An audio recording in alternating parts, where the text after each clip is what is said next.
All right, welcome to the lecture on truth, affordance, and the Hegelian dialectic.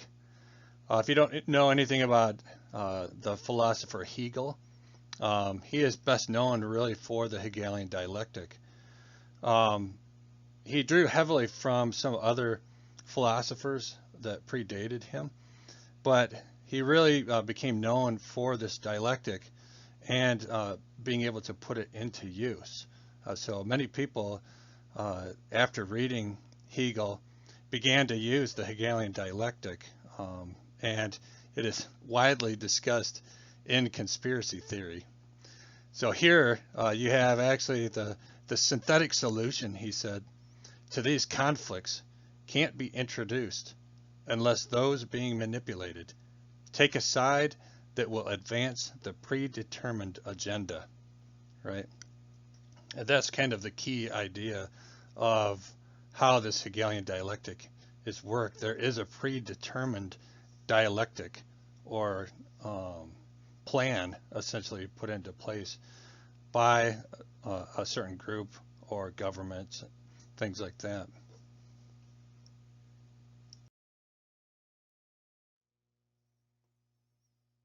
So this is the idea of big T, little t truths, right? The big T truth is something that is absolutely factual, right? It is what happened. It can't really be disputed, even though people will try to dispute it, right? But if something is the truth or factual, it should be able to pan out. One of the ideas of this is the sun always rises in the east and it always sets in the west, right? Somebody might try to dispute that um, by some type of other theory or something like that. But technically, that is the truth. That's what happens every day, unless some event were to shift the Earth and its axis so that that would then change.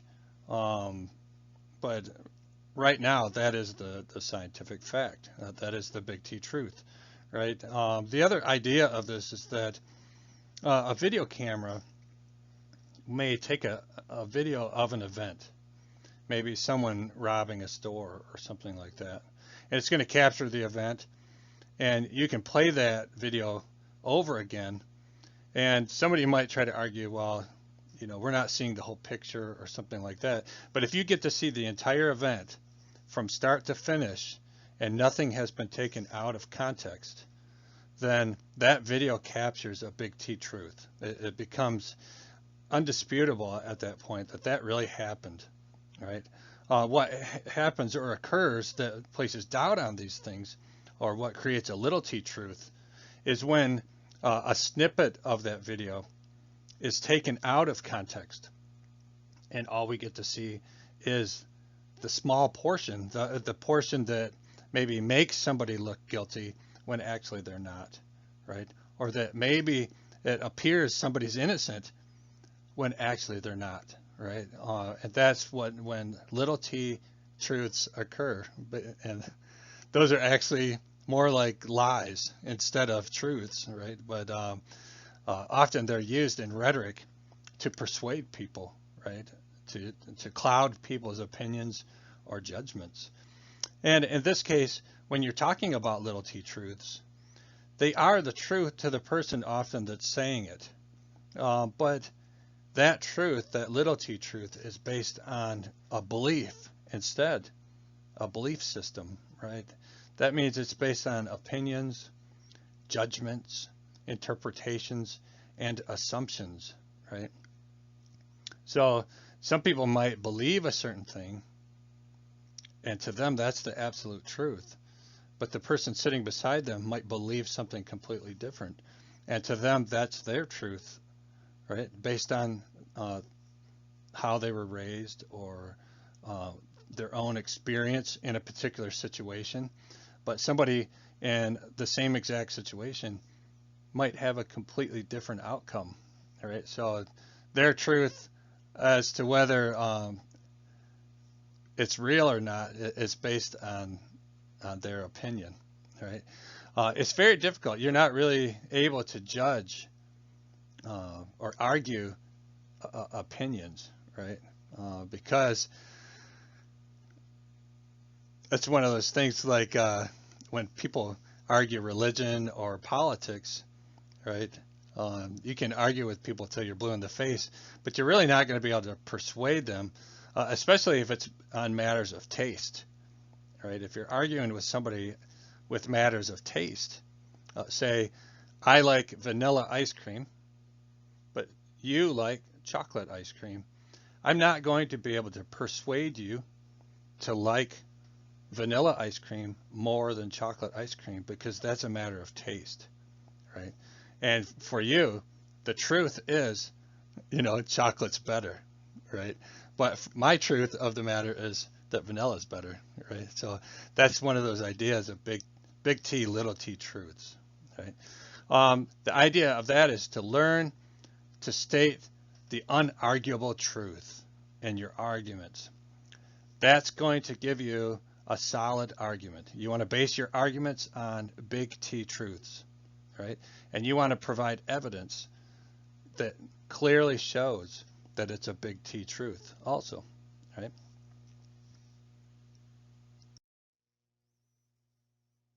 So affordances and constraints.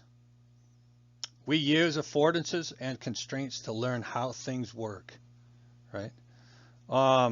This is that idea of something being created for a specific purpose that would give us an affordance, right? So there might be a bucket in the room, and that bucket affords us the ability to put water or other items inside of the bucket and carry it around, right?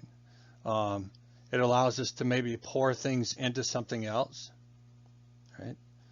It also affords us, if we need to, a seat, so we can flip it upside down and we can sit down on the bucket, right? So there's a whole slew of things that you could probably use the bucket for that you never even thought of, but you can, right? But there are constraints with the bucket also, and you can create constraints with the bucket. If you didn't want to see if you didn't want someone to see your face, you could put the bucket over your head, right? And then they couldn't see you, and you couldn't see them either, right? Unless the bucket was clear. But most buckets are white or red or something like that, right? So affordances suggest the range of possibilities, and constraints limit the alternatives, right?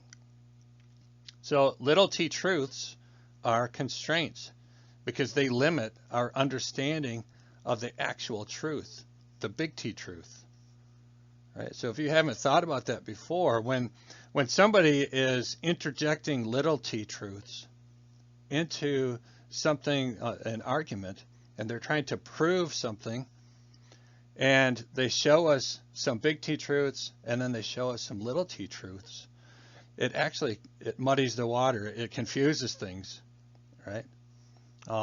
So we can be deceived when little t truths are placed between big T truths, right? And that concept, I've always liked it because they use that concept in the X-Files, right? If you've ever watched that TV show, it's just loaded. Almost every episode is based on some type of conspiracy theory, right? And in the example here, we have Deep Throat talking to Mulder and telling him, the most cleverly conceived lies are hidden between two truths, right?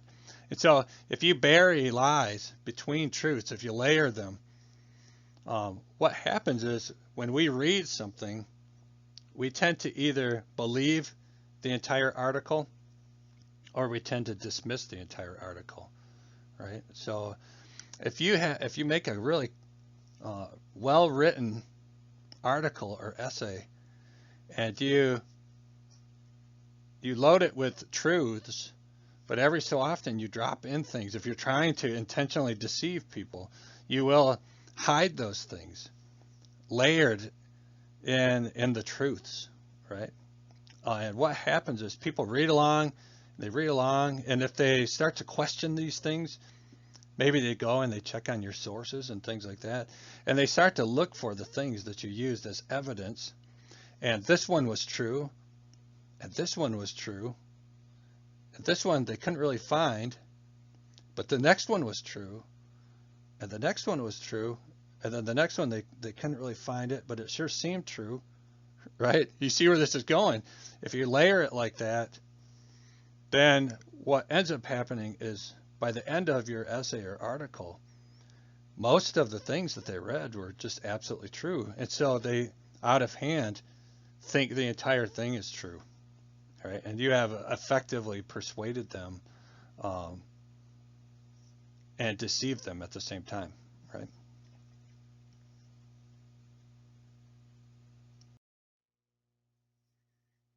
So this brings us to the Hegelian dialectic. Like I was talking about before, Hegel was a philosopher, right? And he had worked on this idea of the Hegelian dialectic. And the definition of that is it's an interpretive method originally used to relate specific entities or events to the absolute idea, in which some assertable proposition, a thesis, is necessarily opposed by an equally assertable and apparently contradictory position, the antithesis. The mutual contradiction being reconciled on a higher level of truth by a third proposition, which he called the synthesis, right? And the idea of this is that if you created an argument, say, I felt something was wrong in my diet, right? And I decided it must be sugar. Sugar is bad for me. And so I'm going to cut out all sugar from my diet. No more sugar. And somebody else, maybe my family members, say, whoa, whoa, that is crazy talk. You don't want to cut all sugar out of your diet, right? I wouldn't cut any sugar out of your diet. You know, sugar is fantastic. You know, what are you thinking about? You know, they might argue some of your favorite things have a lot of sugar in them, right? So you could take their argument and you could think about it, and you think about your argument and you consider that, and you say, well, maybe the best thing to do is just to reduce the amount of sugar intake that I have, and that way I can still enjoy the things that I like, but I'll be taking in half of the sugar that I used to. There, you take both ideas and you synthesize them together, and out of it comes a deeper truth, a better idea, right? And it is the truth. You'll be more likely to actually change your diet if you're still eating things that you enjoy, and you'll be healthier if you're eating less of things that are particularly bad for you. And the way that Hegel would argue this is that once you realize this, you can then start applying that argument to everything else.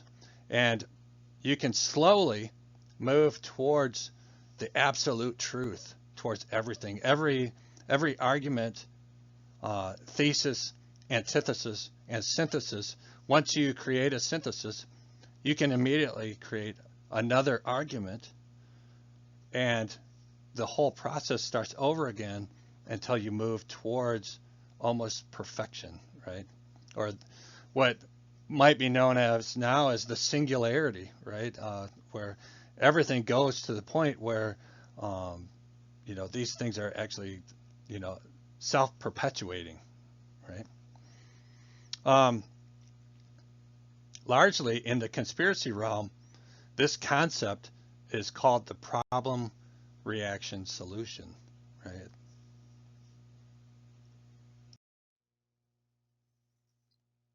With the problem reaction solution, this is much more reductive, right? So this is a very basic way of thinking about the Hegelian dialectic, but it's very easy to digest this way also, right? It makes a lot of sense. And so in the realm of conspiracy, often these conspiracy theories talk about problem reaction solution.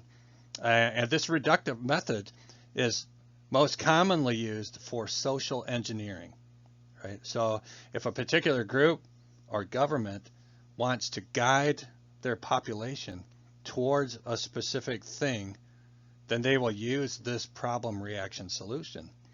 And what Hegel noticed, and what that quote was talking about at the beginning of the presentation, was that he realized that even though this scenario happens naturally, we naturally do this. It is something that's in our social interactions, we naturally do this to resolve problems. But Hegel realized that you could set up the entire dialectic, right, from beginning to end. And then you could set the whole thing into motion and cause these things and then get the outcome that you wanted by directing the entire dialectic, right? And so with that, you have actors in authority that create perceived truths in a narrative, in a dialectic, right? So they start these perceived truths, little t truths, right? And then bad actors actually initiate the reaction. And then once the reaction happens and people get into a state of confusion or chaos where they need some type of resolution, the authority offers their pre-planned solution. So they already had the solution created before they even instigated the entire dialectic, right? Once this happens, they provide the solution, and then society is moved into the desired direction that they want them to move, right? The example of this is the Boston Massacre, right? At the Boston Massacre, you had the forefathers of our country who wanted a revolution. They wanted to free themselves from the crown of England, and they were looking for opportunities to bring the rest of the population on board, right? So they had some people who were agreeing with them, but there were still a lot of people who were dragging their feet and who really didn't want to get into a war with England. And so they were kind of reluctant until this opportunity arose, right? And so you'll hear this, and it's been said lately a lot. Never let, right? Never let a good tragedy go to waste, right? So they'll say things like that, and this is what happened. So they knew in Boston that the soldiers were, the redcoats were going to be in Boston, and they knew that there were people that were going to stage a very peaceful protest in Boston. And so bad actors were sent to Boston. And some of those actors were there, and they were stirring up things in the crowd of peaceful protesters. And there were people who were chiding and berating the redcoats, right? So they were playing both sides. They were getting both sides riled up. And then something happened, and it instigated the entire thing. And the next thing they knew, the redcoats were actually firing on the innocent people in the crowd, right? And the bad actors got what they desired. They got their reaction, right? So at first, the forefathers stated the problem. Then the reaction was created. And after the reaction happened, the forefathers of our country said, look, see, we told you, those evil redcoats, and now they're killing innocent Americans, right? We have to declare our independence from the crown of England. And so they had the prepackaged solution. They had been working on that document for a very long time. They went back to the drawing table and they revised it, and then after that event, they had their Declaration of Independence, right? And they had the people, for the most part, on board with forming our own country, right?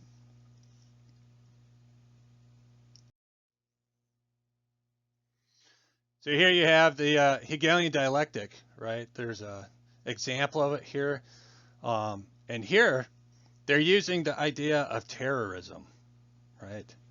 And so this plays in well with the whole 9/11 conspiracy, right? So you have the agenda where they they want an oligarchy, right? They want something that's closer to a fascist regime in our country.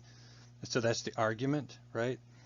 And then they create their thesis, you know, and the thesis, whether it's real or fictitious, is that there is terror out there. There's all these terrorist organizations, right? So they start talking about terror, terror, terror. You hear it about all the time, right? And then they create an antithesis, right? Where the plot takes place, where terrorists fly planes into buildings, and then you have the government say, "Look, we told you so," right? We knew all these terrorists out there, so we have to do something about it. And then they offer their solution, and the solution is something like the Patriot Act, right? But what the Patriot Act actually did was take away a lot of people's rights, right? And so they end up getting what they want from their agenda, and they move the population in the direction where they want them. They want them more restricted, they want them to have less freedoms, and they want to be closer to having their oligarchy instead of a democratic state. All right? And so that's basically the kind of thing that we're dealing with the 9/11 scenario, right? And this idea of a Hegelian dialectic, right? All right. Well, I hope you learned something from this, and I look forward to talking to you about this further. Thank you.